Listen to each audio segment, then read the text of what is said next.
जय गुरुदेव, जय गुरुदेव, जय गुरुदेव। शंभो शंभो शंभो शंभो।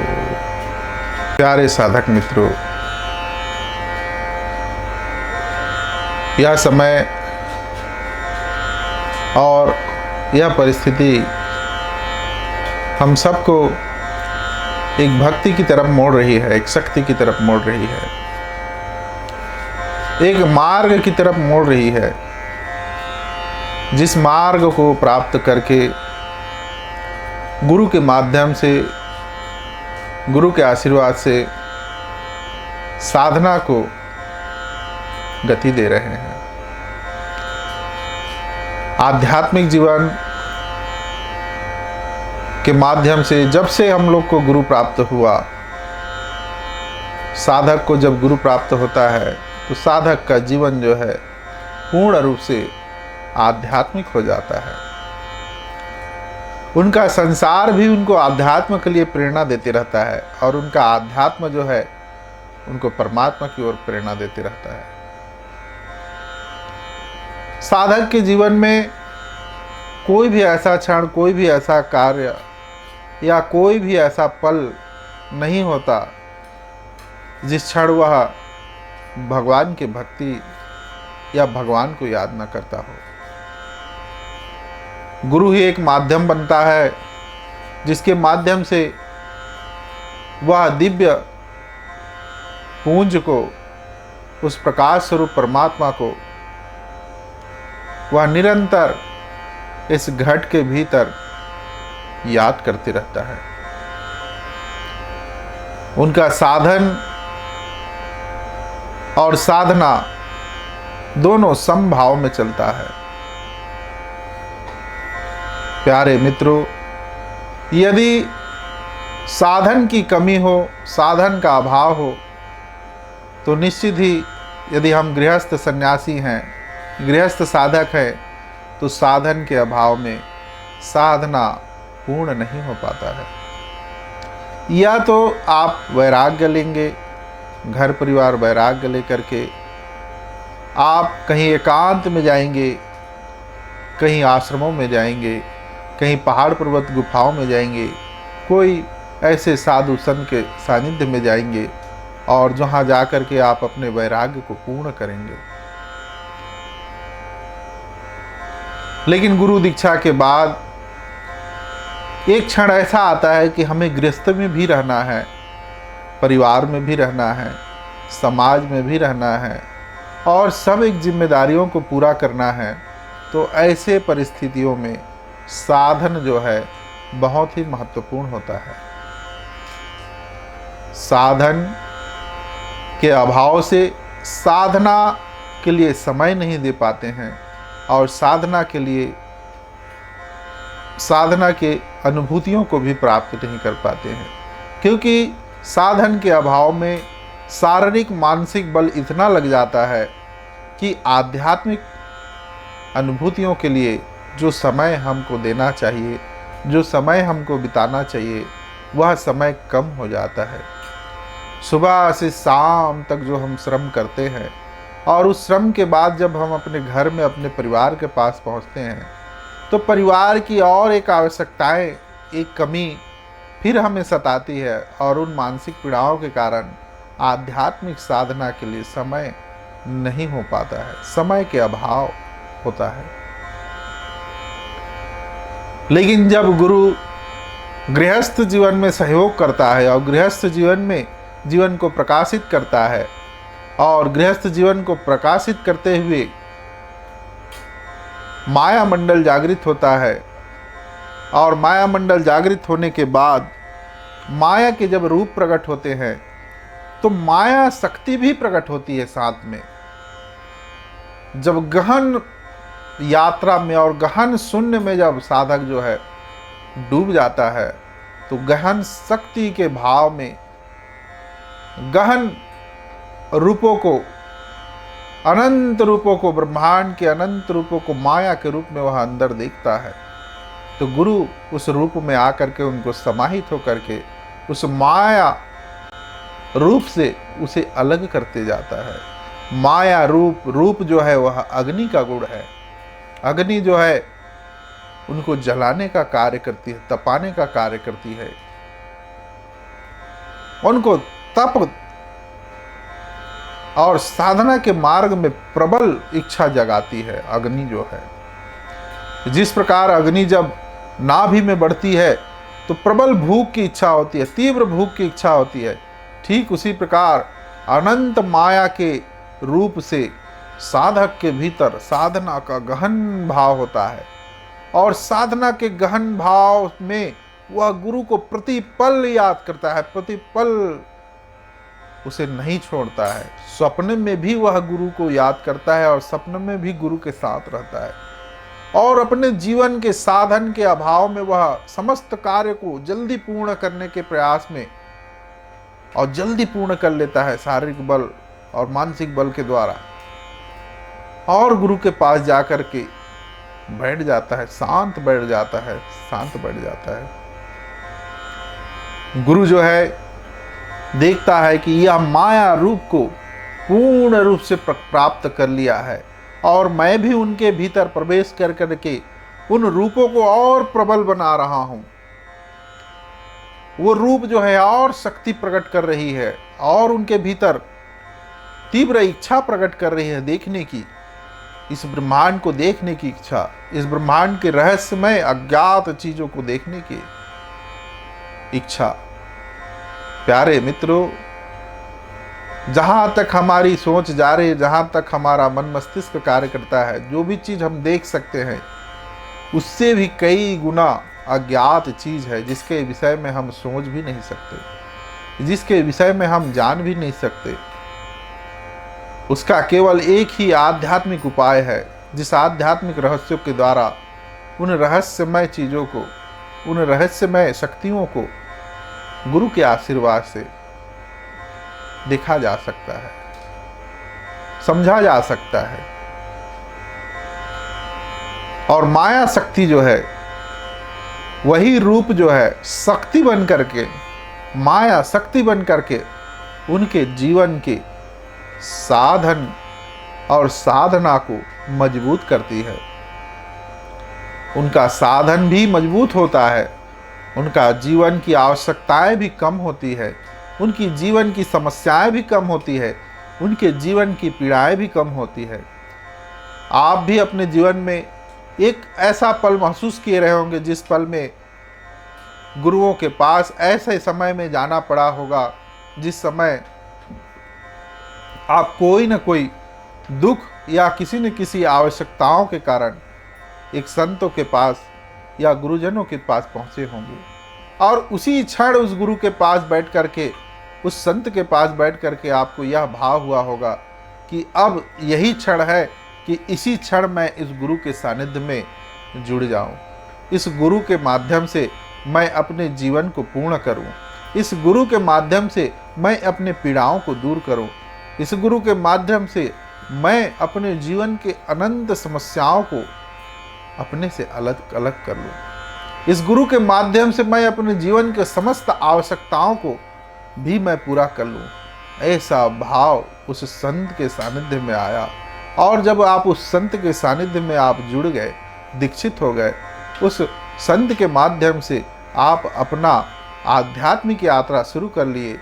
तो उस यात्रा के दौरान आप देखे होंगे कि माया अलग अलग रूपों में प्रकट होकर के गुरु नाम जप तप के द्वारा फिर माया शक्ति प्रकट हो जाती है, और माया शक्ति इतने प्रबल होती है, इतनी प्रबल होती है कि आपकी आध्यात्मिक इच्छा उससे जुड़ करके वो शक्ति जो है संहार करती है आपके अंतर चेतना में,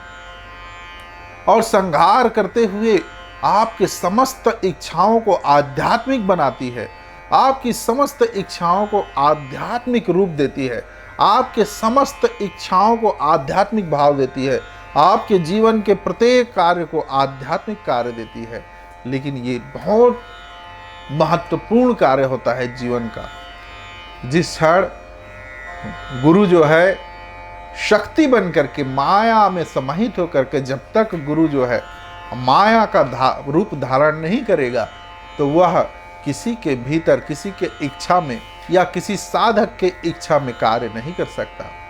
माया का भी भक्ति में बहुत बड़ा योगदान है और माया में भी, साधना में बहुत बड़ा योगदान है माया का। ऐसा नहीं है कि माया से आप भ्रमित हो जाएंगे। गुरु है, गुरु आपको भ्रमित नहीं होने देगा, गुरु आपको भ्रम में नहीं जाने देगा। माया से आपका विकास होगा, माया से आपकी सृष्टि का विकास होगा और माया से आपका शक्ति का संचार होगा। माया जो है, इस चित्त में जागृत जो शक्ति है वो माया है। जो भी चीज गति कर रही है कुंडलिनी में और कुंडलिनी शक्ति को जो ऊपर लाएगी वह माया है। माया जो है योगी के योग से, साधक के चित्त से जुड़ करके उनको शास्त्रार्थ तक पहुंचाती है और अनंत कोशों को, अंतर चेतना के अनंत कोशों को शक्ति से जोड़ करके प्रकाशित करती है। गुरु जो है माया में समाहित होकर के यहाँ पर प्रवेश करती है और माया में प्रवेश करके गुरु जो है साधन को भी मजबूत करती है साधक का, ताकि उनके साधक को जीवन में कोई आवश्यकता न हो, कोई ऐसा परिस्थिति ना हो जिस परिस्थिति में वह भूखा हो, कोई ऐसा परिस्थिति ना हो जिस परिस्थिति में वह अलग अलग परेशानियों से उलझ जाए। तो माया जो है शक्ति बन करके समस्त बाधाओं का नाश करती है, समस्त प्रचंड माया रूपी बाधाओं का नाश करती है। वह माया गुरु की शक्ति है और वह भगवान शिव की शक्ति है, भगवान माँ जगदम्बा की शक्ति है। और भगवान शिव जो स्वयं गुरु के चित्त में समाहित होकर के, और माँ भगवती जगदम्बा जो है गुरु के चित्त में समाहित होकर के भैरव और भैरवी बन करके साधक के कपाल में विराजमान होते हैं और विराजमान होकर के माया की उस अनंत इच्छाओं को संहार करते हैं। गुरु जो है माया रूपी अंतर चेतना में प्रवेश करके भैरव भैरवी को निवेदन करते रहता है कि हे भैरव, इनके भीतर बहिर्मुखी इच्छाएं ना आए, हे भैरवी, इनकी अंतर चेतना में निरंतर शक्ति का प्रवाह होता रहे, हे भैरव, इनके भीतर कोई भी ऐसे समस्याओं का बीज ना पड़ा हो, और हे भैरवी शक्ति, इसके भीतर, इस साधक के भीतर निरंतर शून्य और खालीपन अज्ञात होते जाए और उस अज्ञात में मैं अपना क्रिया को संचालित करूं, मैं अपने कार्य को उस चित्त में प्रवेश कराऊं, मैं अपने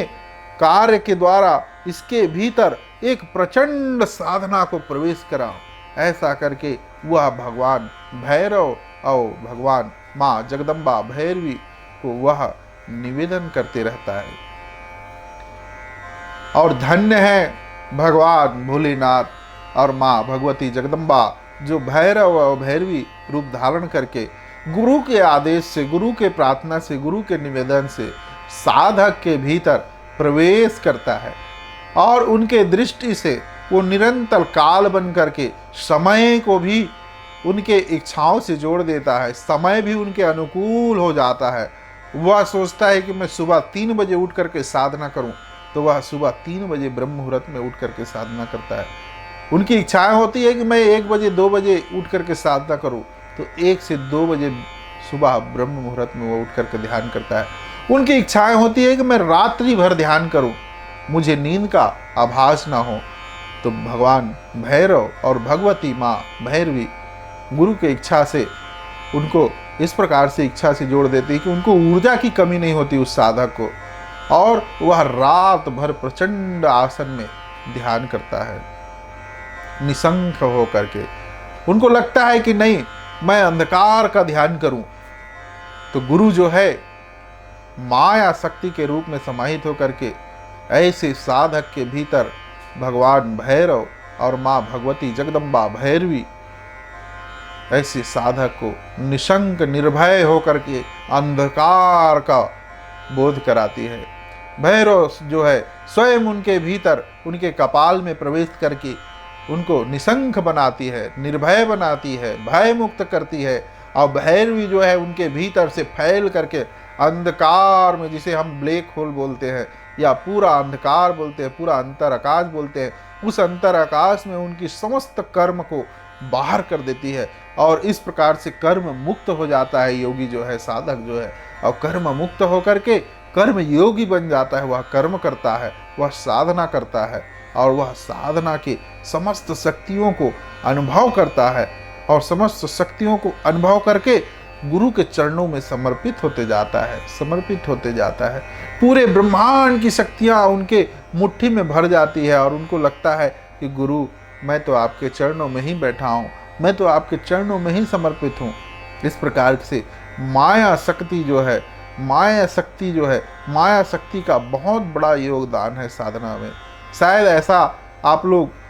अपने साधना काल में या साधना के अनुभव में ऐसा समय नहीं आ रहा होगा कि जिस समय हम माया शक्ति का चर्चा किए होंगे। माया शक्ति जो है गुरु का ही एक स्वरूप है, और गुरु जो है इस शरीर में रह कर के भी निराकार रूप का संचालन करता है, वही है माया शक्ति।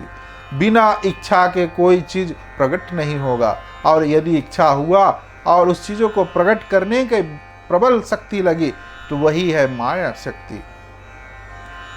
यदि आप निशंक हैं और आप में कोई इच्छा नहीं है तो समझिए कि वो माया प्रवेश नहीं हुआ है। लेकिन आप साधना कर रहे हैं, और साधना करने के बाद भी आपके अंदर वो इच्छा जागृत हो रही है,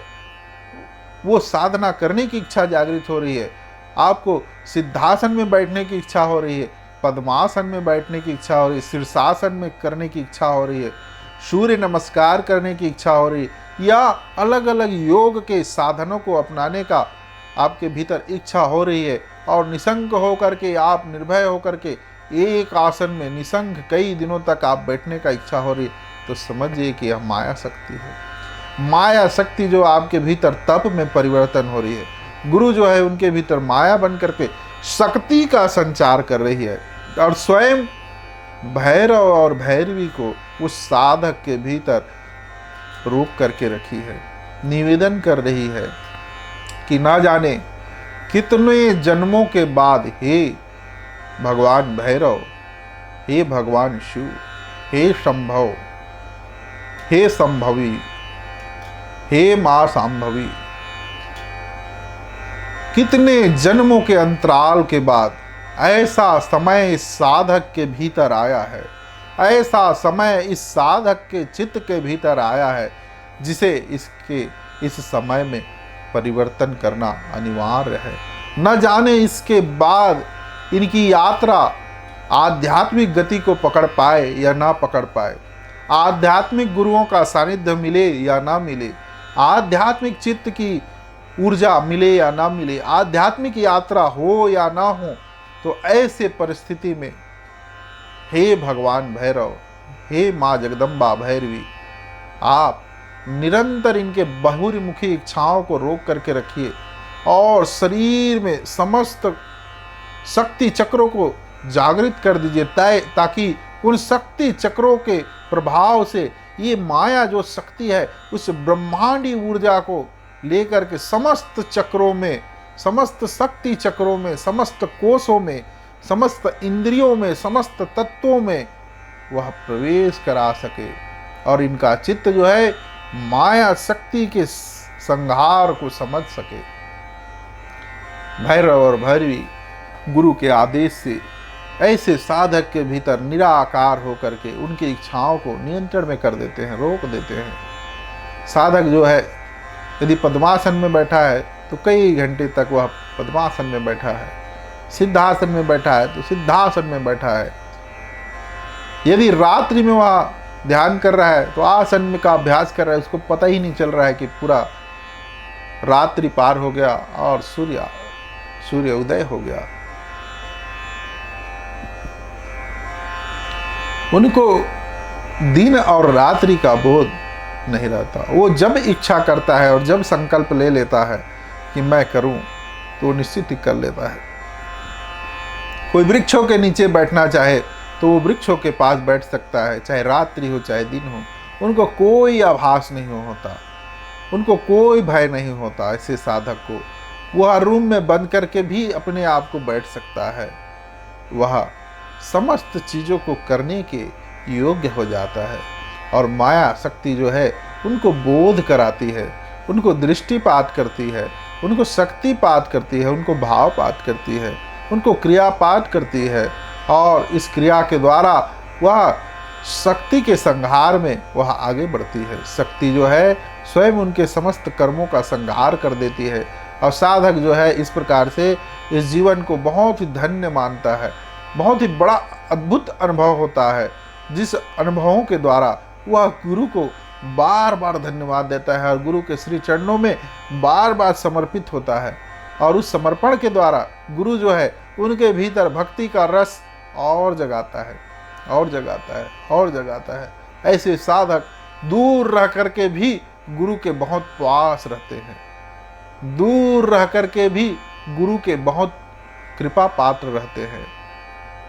भले ही उनसे कभी बात हो ना हो, भले ही उनको वर्षों में देखे, लेकिन ऐसे शिष्य को पा करके गुरु भी उनके एकदम नजदीक रहता है, उनके हृदय में रहता है, उनकी कृपा उनके हृदय में रहती है। और यदि गुरु नहीं है, गुरु शरीर में नहीं है, तो वो कहीं भी रहे, कोई भी ब्रह्मांड में रहे, ऐसे साधक के लिए वो हर ब्रह्मांड से यात्रा करके उनके लिए प्रतिपल वो आ सकते हैं जब वो इच्छा करें।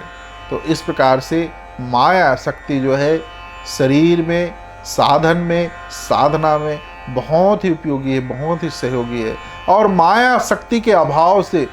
मनुष्य जो है नाना प्रकार की इच्छाओं को पूरा करने का प्रयास कर रहा है, लेकिन जीवन में कोई इच्छा पूरा नहीं होता। वही इच्छा पूरा होता है जिसमें माया शक्ति समस्त चक्रों को, समस्त शक्ति कोशों को जब वह पूरा करती है, तभी माया शक्ति के संहार से और माया शक्ति के सहयोग से वह कार्य पूर्ण होता है। जीवन में हम नाना प्रकार के उपाय, नाना प्रकार के क्रियाओं में हम बंद करके सब कार्य को संचालित करने का प्रयास करते रहते हैं, लेकिन माया शक्ति के अभाव से वह पूरा नहीं होता। माया शक्ति के अभाव से हम साधना के लिए भी समय नहीं निकाल पाते। साधना के लिए इच्छा तो बहुत करते हैं, लेकिन माया शक्ति यदि जागृत नहीं है तो वो इच्छा हमको साधना भी नहीं करने देगा। इस प्रकार से साधना हमारा बहुत ही गहरा हो जाता है माया शक्ति के प्राप्ति से। और माया शक्ति गुरु जो है साधक को योग्य समझ करके, उनके भीतर प्रतिपल देख करके जब माया मंडल जागृत होता है और माया रूप जागृत होता है, उसके बाद माया शक्ति को, माया रूप आने के बाद जब रूप आता है तो उनका मन मस्तिष्क का इतना स्पंदन होता है, उस स्पंदन को शांत करने के बाद साधक के भीतर माया शक्ति का संचार करता है गुरु जो है। और माया शक्ति का जब संचार होता है तो गुरु शिष्य के भीतर, साधक के भीतर प्रतिपल होने वाली बोध को वह देखते रहता है, प्रतिपल होने वाली इच्छाओं को वह देखते रहता है, प्रतिपल उनके भीतर होने वाले स्पंदन को वह देखते रहता है। और प्रतिपल उनसे निरंतर उनके भाव से वह जुड़े रहता है और उनके भाव में भगवान का आगमन होते रहता है। उनका एक एक पल भक्ति से जुड़ जाता है, एक एक पल उनका साधना में रहता है। उनको जाप की आवश्यकता नहीं होती, उनको विशेष क्रिया की आवश्यकता नहीं होती, उनको विशेष तप की आवश्यकता नहीं होती, क्योंकि गुरु उनके चित्त में प्रवेश करके माया शक्ति का संचार करती है। और माया शक्ति जो है स्वयं भगवान भैरव और माँ जगदम्बा के कृपा को प्राप्त करते रहती है। उनके सुषुम्ना नाड़ी और इंगला पिंगला तीनों नाड़ी सम भाव में चलते हैं, और जब सम भाव में चलते हैं तो उनकी इच्छाएं जो है सीमित हो जाती है। उनकी इच्छाएं सीमित हो जाती है तो गुरु स्वयं भगवान भैरव और माँ जगदम्बा भैरवी को निवेदन करते रहते हैं कि ऐसे साधक के भीतर न जाने कितने वर्षों के बाद परिवर्तन हुआ है, तो हे भगवान भैरव, हे जगदम्बा भैरवी, आप इसके भीतर कृपा करिए कि इस माया शक्ति का संचार यह प्रतिपल पूर्ण रूप से कर ले और माया में न उलझे, साधन के अभाव में न उलझे, साधना के कमी को महसूस ना करे। गुरु जो है शक्ति बन करके उनके चित्त में पूर्ण रूप से समाहित हो जाती है और स्वयं भगवान भैरव रूप धारण करके उनके समय को नियंत्रण में कर देता है, उनके समय को उनके अनुकूल बना देता है। यदि ऐसे साधक नियमित इच्छा करता है कि मैं 3 बजे उठ करके साधना करूं, तो ऐसे साधक 3 बजे उठ करके साधना कर लेता है। ऐसे साधक इच्छा करता है कि मैं रात भर ध्यान करूं, तो एक आसन में बैठा हुआ वह साधक जब देखता है, आंख खोलता है, तो सुबह सूर्य उदय हो जा रहता है, सूर्य उनकी स्वागत करते रहता है, सूर्य खिला हुआ मुस्कुराता हुआ उनका स्वागत करते रहता है, सूर्य नाड़ी प्रचंड ऊर्जा उनको प्रदान करते रहती है। धन्य होता है ऐसे साधक, और धन्य है भगवान भैरव और माँ भैरवी जगदम्बा, जो गुरु के निवेदन से, गुरु के प्रेम से ऐसे साधक के भीतर आकर के उनके कपाल के समस्त स्पंदनों को शांत कर देते हैं। और धन्य है ऐसे साधक जो ऐसे महापुरुष संत महात्माओं गुरुजनों के सानिध्य में ऐसे माया शक्ति का संचार, माया रूप के क्रिया का संधान करते हैं, संहार करते हैं और साधना करते हैं, और अपने समस्त कर्म बंधनों को मुक्त करके सुषुम्ना के प्रचंड अग्नि को जागृत कर लेते हैं, और सुषुम्ना के सुमरन में निरंतर वह उतरते रहते हैं। शंभु शंभु शंभु शंभु।